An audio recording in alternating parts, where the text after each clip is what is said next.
সকাল ৯টা বাজতেই এই বিরক্তিকর অ্যালার্টটা বেজে ওঠে। এমন বিরক্ত লাগে কি আর বলবো।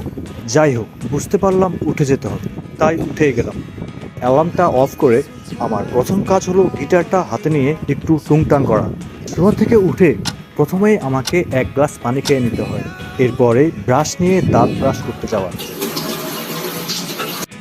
নিজের ঘরের নিজের রুমটা নিজেকেই গুছাতে হয়, তাই বিছানাপত্র গুছিয়ে নিচ্ছি।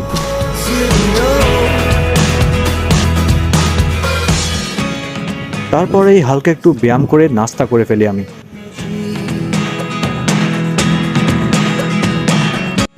এরপরেই ড্রেস চেঞ্জ করে বের হতে হয় আমাকে।